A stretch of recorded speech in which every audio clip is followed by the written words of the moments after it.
Bueno, oso nada, bai, astelen goxo baterako gatza zitzeita, hobena da. Vale. Ez zatzu iruditzen? Bai. Oso ongi duritzeze bakizu zergati batipat, Euskal Herrin dazkigulako gatzaga, hoxe, garrantzitsuk. Hombre, lehintz gatza eta añanakoak. Eta Nafarroko ezaztu. Nafarroko ezaztu. Baitu. Bai. Jaitz edo Salinas de Oro. Hori da.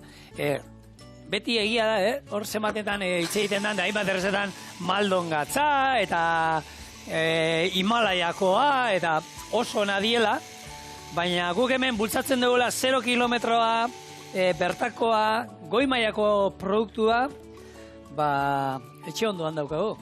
Eta gaina egun pasa bat iteko polita. Ero goiz pasa bat umekin da juteko, gaina, bakizu hauek irterak eta antolatzen dituztela, eta hemendik animatzen zaituztet olako batera joan, eta hori, goiz pasa batein, eta pizkat historia guztionen barruan, zerbait ikasi gehiago. Hori da, azken finen gure iraganakin konektatzeko modua da, ze egia esan ez da betikoa, baina ez da guaintxekoare. Azken finen gatzaga hauek 10. mendez geroztik edo daude, ustiatzen die, eta, bueno, hasiko gagian añanakoa. Bueno, azken finen gatza eskuratzeko prozesu ezberdine daude, bai Gipuzkoakoa eta bai Nafarroa eta Arabako hauen arten.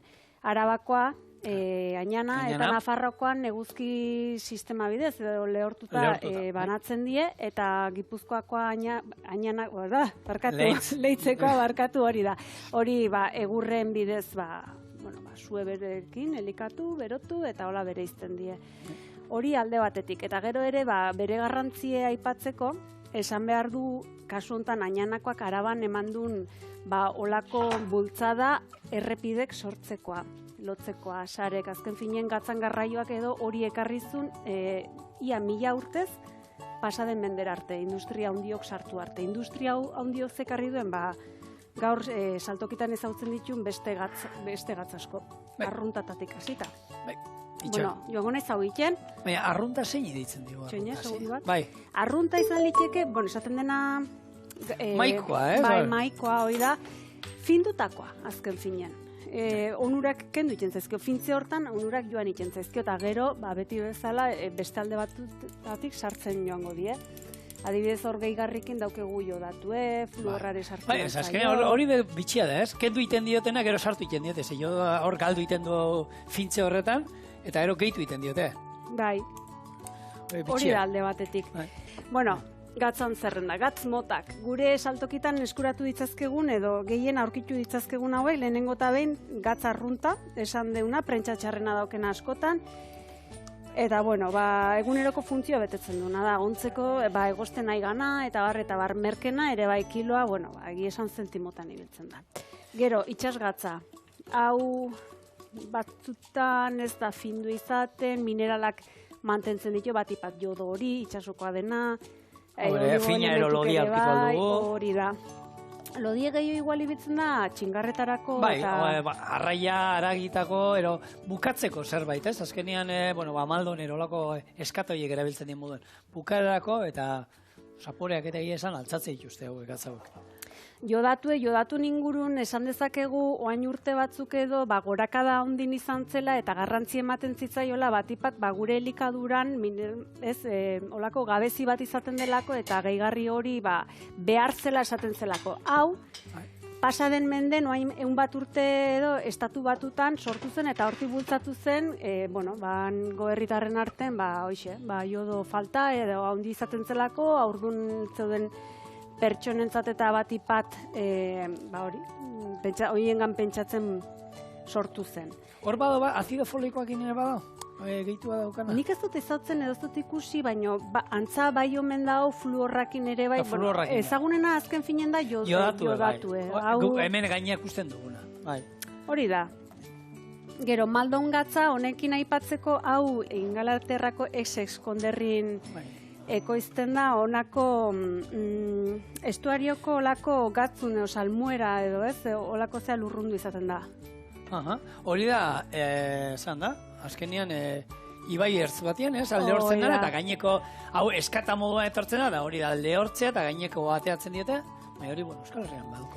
Bueno, honen olako ezaugarri bereizgarri bada piramide formako olako itxureko eskatak dituna. Eta hau adibidez ez da izango, gatz bestea bezala, kozinatzeko garaien ontzeko edo erabiltzen dena, baizik eta gordinen entxaladan, azkeneko momentun, ez? Ola, emateko ukitu hori edo apaingarri bezala. A ber, erabili aldako zinatzeko, baina ez dauka zentzurik. Ni jatetxe batian bai egon nintzen, eta erabiltzen zen maldon gatzat danerako, baina ez dauka zentzurik. Zehoz, alderatuta bestearekin garestiagoa da. Eta ni nahi dut esan, barazki batzuk egosteko garaian, ero pasta egiteko garaian, ez dut nabarituko maldonarekin egosi badut hori, ero ondu baditut dilista horiek, maldona, ze batzuk etxean badaukate, maldona, nire aitea ginarrebak. Eta maldonarekin ontzen dute dana, eta nik ez dauka zentzurik. Azkenean, barazki horiek egosteko garaian, gatz normala, itxasokoa, nik pixka lodia erabiltzen dut, ekologikoa eta lodia erabiltzen dut. Hori erabili, maltona ez duzuna balituko. Eta zuk esaten duzuna, ensalada bati gainetik botatzeko, haragiari egin da gero botatzeko arraiai, hor bai nabarituz. Orduan, bat erabili gauza baterako eta bestea besterako. Hoi da, nabarituko du gehien bat itxure aldetik ponpoxu uzten dulako eta gero kurruskari berezi bat ere badulako. Eta puntu hori ondo da, baina gukingo dugu. Hoi da, bai kozinatzeko erabili izan da datorren gatz mota hau eta da Himalaiako gatza. Hau hain dela urte batzuk ez, sutxu sartu zen gure saltoki guztietan. Ni hor gaztilezia jende esaten zuen, bai, ez hau askoz osasuntxua hau da. Hori, bai, osasuntxua ez dakit, gatza da. Osa, hori gatza da. Azkenian, eta gatza neurrian hartu behar da.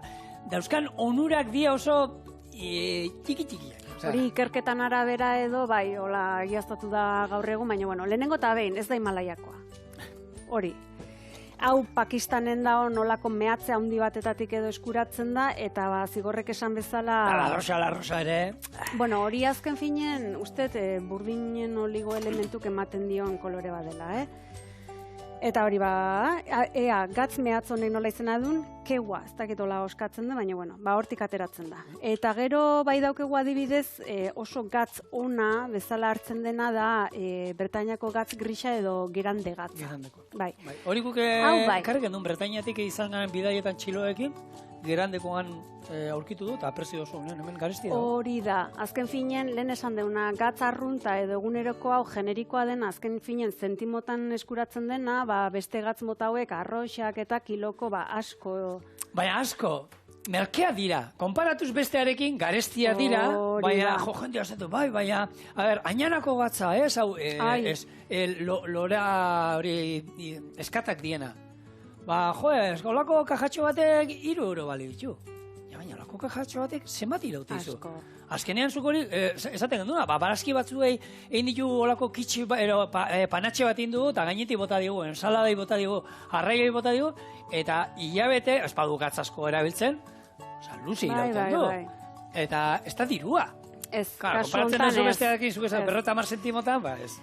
Ez, kasu honetan ez, baina adibidez Bretainiako hau ere oso eskuragarri da eta hau honen ingurun hitzitiko adibidez findu gabea dela, gehigarri kimikori gabea, eguzkitan lehortzen dela, eta bueno, harrizko lako errotatan eotu ere bai, eta gris kolorea ematen diona da buztin partikulak, mantentzen ditun buztin partikulak ematen dut, eta bueno, hoxe. Nik hau kontsumitu izan dut, arroxa ere bai, eta urtek damazkit hemen Euskal Herriko gatzakin. Eta? Ez dut aldatzen. Ez dut aldatzen, egiten horrekin jarraitzet, oso hemen gatzona daukegu hemen. Bikaina euskadu, bai? Bai.